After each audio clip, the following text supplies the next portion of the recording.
ചെറുപുഴ ചിറ്റാരിക്കാൽ റൂട്ടിൽ നിയന്ത്രണം നഷ്ടപ്പെട്ട ജീപ്പ് വൈദ്യുതി തൂൺ ഇടിച്ചു തകർത്ത് മറിഞ്ഞു. ഇന്ന് രാവിലെ 8ഓടെ അരീരത്തിലായിരുന്നു അപകടം. ചിറ്റാരിക്കാൽ ഭാഗത്തു നിന്നും ചെറുപുഴ ഭാഗത്തേക്ക് വരികയായിരുന്ന ജീപ്പാണ് അപകടത്തിൽപ്പെട്ടത്. വാഹനത്തിലുണ്ടായിരുന്നവർ പരിക്കേൽക്കാതെ രക്ഷപ്പെട്ടു. വിവരമറിഞ്ഞ ചിറ്റാരിക്കാൽ പോലീസും KSEB ജീവനക്കാരും സ്ഥലത്തെത്തി റോഡിലേക്ക് വീണ വൈദ്യുതി കമ്പികൾ നീക്കി അപകട സാധ്യത ഒഴിവാക്കി.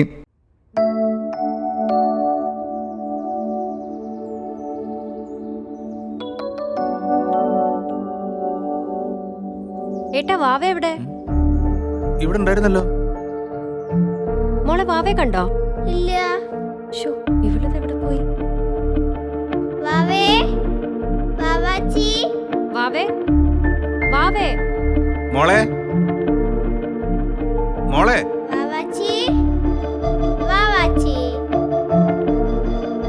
വാവാച്ചി.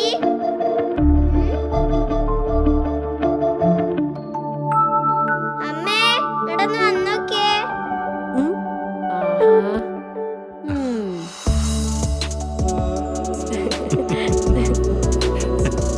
പൈതലും കൊതിക്കും താരാട്ട് പോലൊരു ലോകം. Soyo, the ultimate bathware solution.